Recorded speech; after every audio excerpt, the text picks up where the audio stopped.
From the campus of Fort Hays State University, this is KFHS News.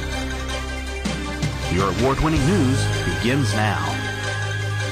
Welcome to KFHS News. I'm Brett Brungart. And I'm Benjamin Gray.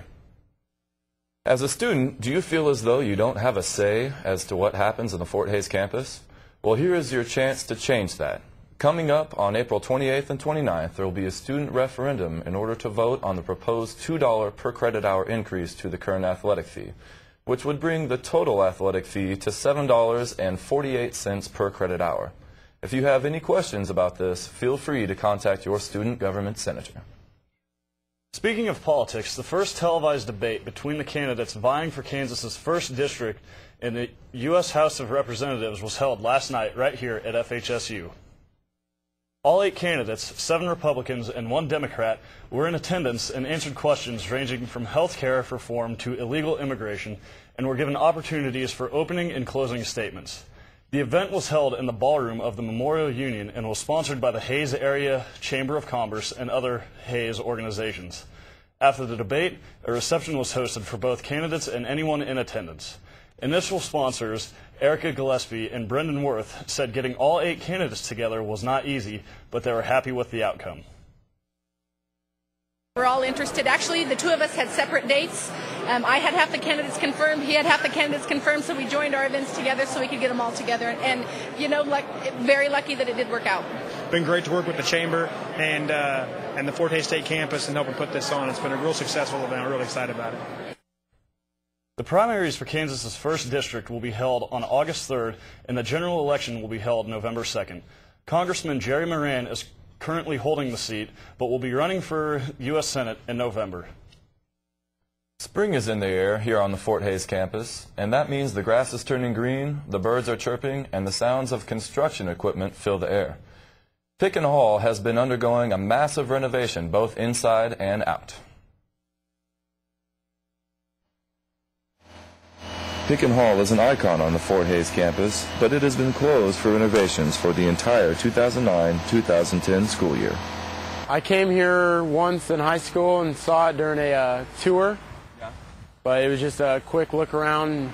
They were still kind of working on it. One of the first things I saw when I came to tour was the fountain up here, and it was a big attraction to me, so yeah, it's kind of a bummer to see it all under construction.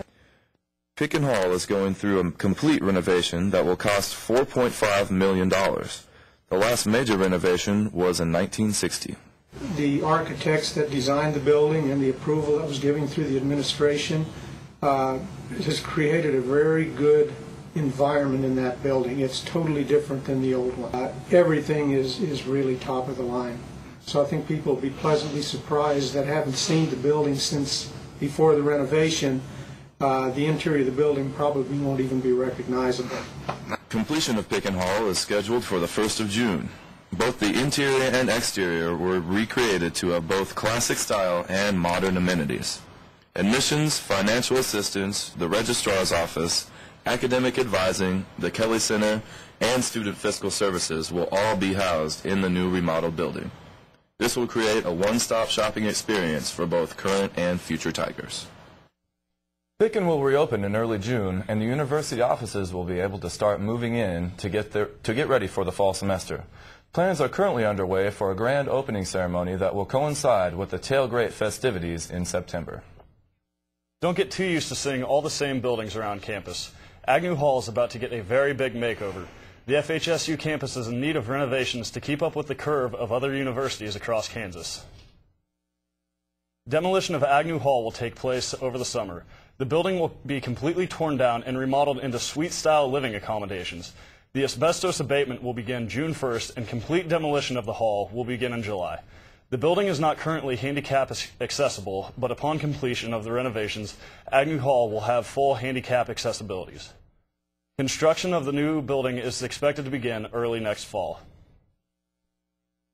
With all this talk of building and improving structures here on close to home, we can still take time to remember the earthquake that struck Haiti just a few months ago. Coming to the city of Hays this week is pastor and orphanage director Pierre Alexis. He will be discussing life in Haiti pre- and post-earthquake.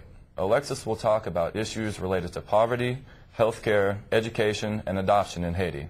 He will give 2 presentations, one on Wednesday night at 7:30 p.m. in the quad of the FHSU campus, and Thursday night at 7 p.m. at St. Michael's Episcopal Church. For more information, you can contact Jake Glover at 785-628-5721. I think it's really great that we're going to be able to really hear what it's like to live in Haiti. All we ever get to see is just what we see on camera, little news snips here and there. So I think that'll be very nice. It'll also be nice to hear just kind of firsthand someone that's been down there trying to help them out, get back on their feet, too. I agree. All right, thanks. Sports will be up next. Welcome to KFHS Sports. I'm Chris Lonergan. Fort Hays State hosted Missouri Southern on Friday for the annual Pack the Park night at Larks Park. Over 1,100 people turned out to watch the Tigers rally for a comeback win 10-6. The Tigers were down by 3 late, but put up 7 runs in the 8th inning to come away with the victory. Kelton Rule contributed 4 RBIs as he hit a grand slam to bust the game open for the Tigers. Garrett Morgan picked up the win in his relief effort in an inning of work, giving up 2 hits and no runs.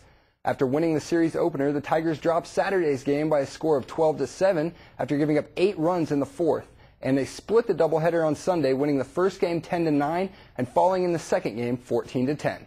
Fort Hays moves to 27-19 overall and 19-17 in the MIAA, currently in 4th place. The Fort Hays State softball team was riding a 7-game winning streak going into Sunday's doubleheader against Missouri Southern.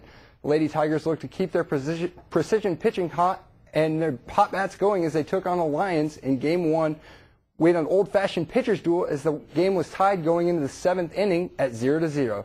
A leadoff walk and an RBI double by Krista Bomack for the Lions would be the difference as they came away with the win 1-0. In Game 2, the Tigers had plenty of opportunities but left 13 runners on base. After 9 innings, Missouri Southern had another timely RBI double to take the victory by a score of 3-2. Kayla Rupa and Maddie Hull both took the losses for Fort Hays. The Tigers are now 25-18 overall and currently tied for 7th in the MIAA at 7-9. On Saturday, the men's and women's track teams were both in action in the Bethel College Invitational at Newton, Kansas. Kelsey Martin won the 100-meter hurdles and long jump, posting her best marks of the year. Mitch Sawfield led the way for the men, placing 1st in shot put, 2nd in discus, and 3rd in the hammer throw. The Tigers finished in 1st place in both the men's and women's team standings. Their next meet is scheduled for this Saturday in Manhattan, Kansas. So another good weekend. Baseball, doing good. 4th in the conference, looking to make a push here as they get towards the conference tournament. Coming down to crunch time, but they've put themselves in a good position to succeed at the end, so I like that. It was really nice to see for their opener, too, that there was just so much fan support. I think, was it 1,100 fans coming for the Pack the Park? Great turnout. Yeah. Excellent turnout, excellent turnout. It's really nice to see that we have that support for our sports.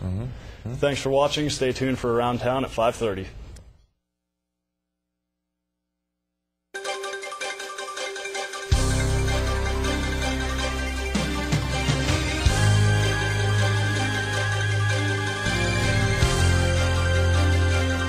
Stress, you get some.